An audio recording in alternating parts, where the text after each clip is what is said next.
Braslight apresenta Clarearcast, luz sobre o seu futuro. Bem-vindos, sejam muito bem-vindos. Eu sou Marco Antônio e hoje trazemos para vocês um importante tema global. Um dos grandes desafios da humanidade nos nossos tempos é cuidar do planeta e das pessoas. Buscamos evitar que o quadro de emergência global climática e de injustiça social se agrave. Mas o que será que as empresas podem fazer para contribuir para isso? Ou melhor, o que o mercado previdenciário pode fazer para contribuir para o futuro de todos? O futuro está no centro da nossa missão com os nossos participantes.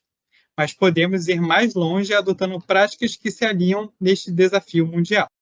Nossa convidada de hoje, Kátia Levi, nossa gerente de planejamento e controles, explicará um pouco sobre o tema que tem estado em voga, que é o ESG. Olá, Kátia, é muito bom ter você aqui com a gente. Olá, Marquinho. Olá, pessoal, ouvinte. Fico muito feliz por estar aqui hoje para falar sobre esse tema de ESG, a importância e de como ele está moldando o futuro das empresas e da sociedade de uma forma geral. E também, é claro, meu companheiro de bancada, nosso gerente de investimentos, Guilherme Façanha.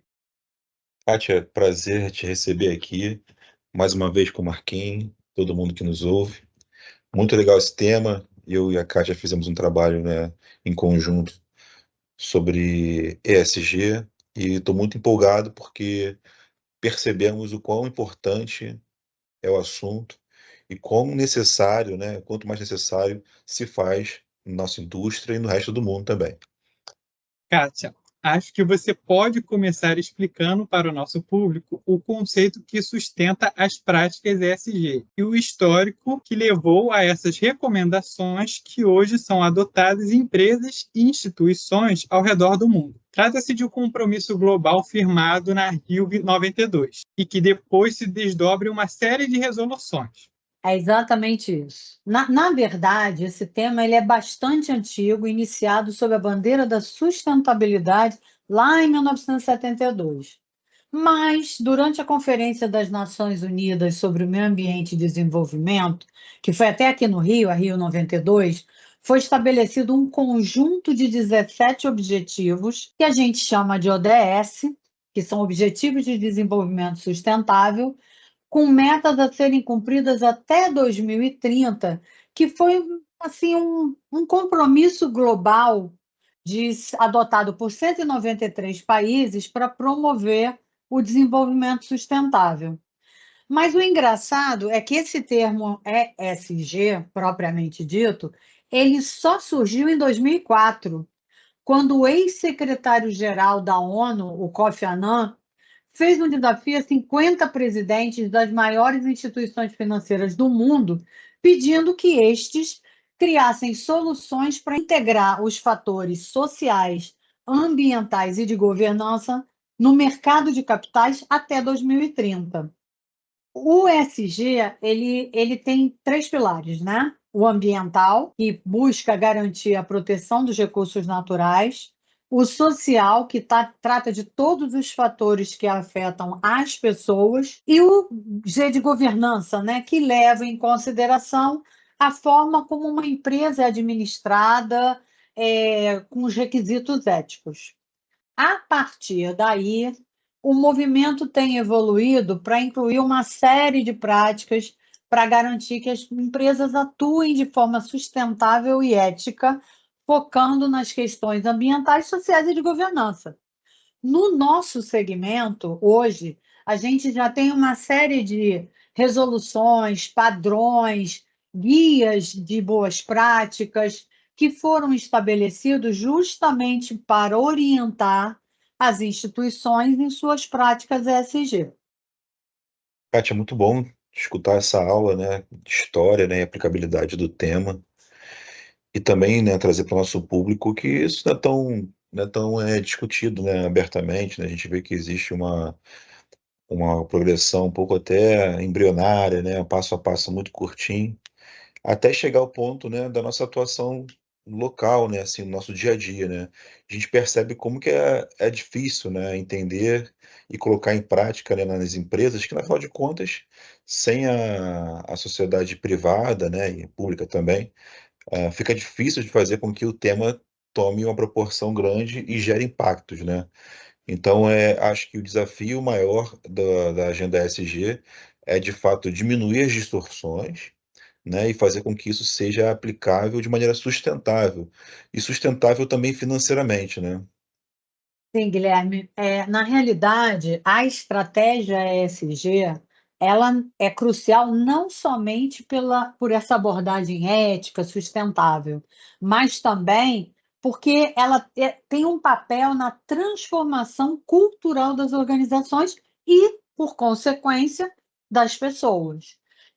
Aqui na Braslight, a gente, ao darmos a transparência a essas práticas que a fundação já adotava e que a gente às vezes até nem falava, fazia, mas acabava não fazendo uma divulgação disso, isso acaba servindo de inspiração, motivando e unindo toda a equipe em torno de objetivos comuns de sustentabilidade e responsabilidade social. Isso promove o quê? A união de forças no compromisso interno e externo com a sustentabilidade. E eu acho assim que um bom exemplo de prática que já é adotada na Braslight é a questão dos investimentos em fundos florestais. E aí, nesse caso, acho que você tem até eh, mais conhecimento do assunto para poder falar sobre esses fundos.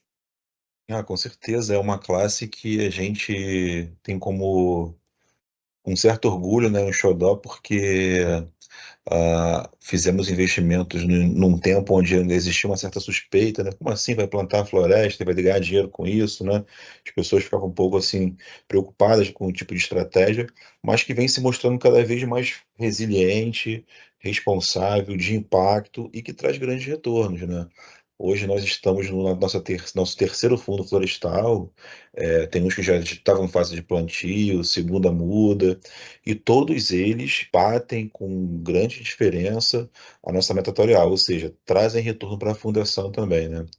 E não só os fundos florestais, né? A gente observa também muito nas nossas práticas do dia a dia o G, né, de governança que é muito latente, né, na seleção de ativos, de análise de seleção de fundos, ou seja, antes mesmo de da gente ter essa institucionalização, de ter essa obrigatoriedade de observar a ESG com mais afinco, a Braslight já fazia, né, já praticava e vem se reforçando cada vez mais nesse pilar ESG.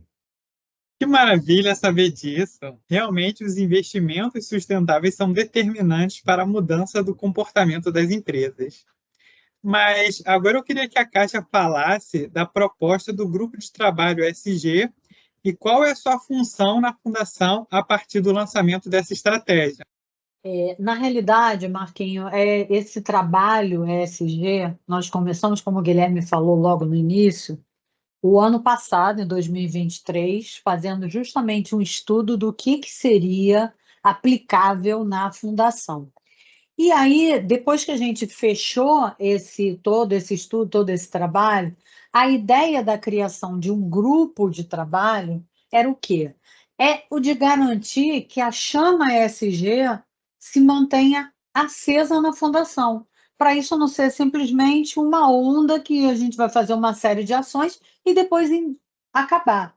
E esse grupo, qual o objetivo dele? É trabalhar coordenando as iniciativas, propondo discussões, monitorando o progresso dessas iniciativas e assegurando que os objetivos sejam alcançados, sempre buscando o alinhamento das ações da fundação com os princípios ESG.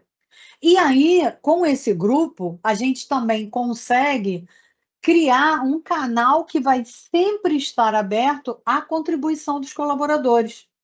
E Marquinho, o legal desse trabalho é que, com a contribuição dos colaboradores, a gente consegue ter óticas diversas, né? Porque o ESG também tem isso, né?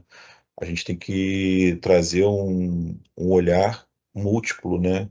Não basta ser apenas uma coisa determinante, né, ou top-down, ou seja, uma ordem de cima para baixo para aplicar as práticas. A gente precisa do envolvimento, né, de todo mundo para que a gente chegue num trabalho que tem que ser orgânico e não tem mais volta. A ESG veio para ficar até a gente conseguir, né, minimizar aí todas as distorções que existem em vários âmbitos.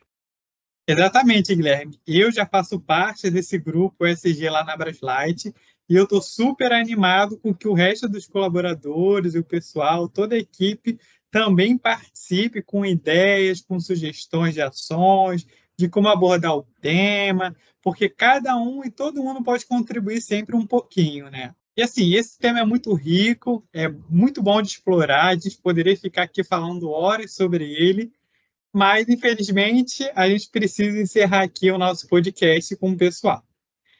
Kátia e Guilherme, vocês gostariam de acrescentar mais algum ponto, deixar mais uma mensagem final para a nossa audiência?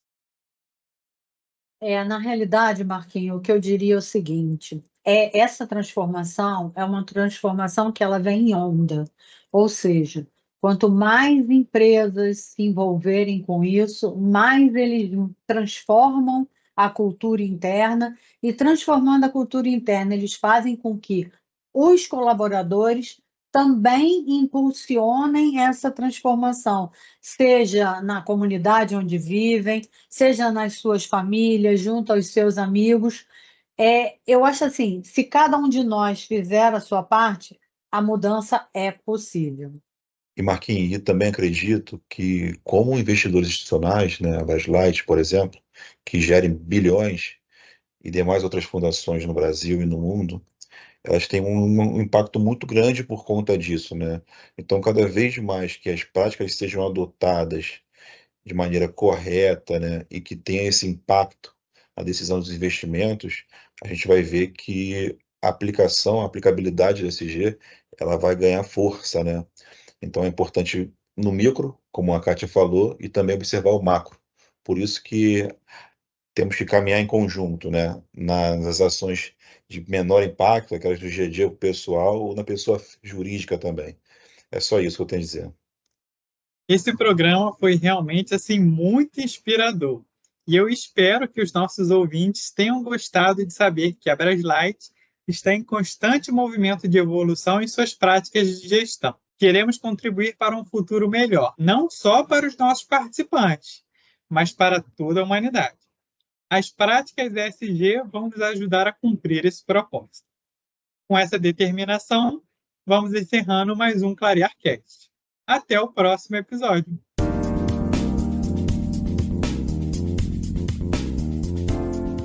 ClarearCast, uma produção Braslight em rede.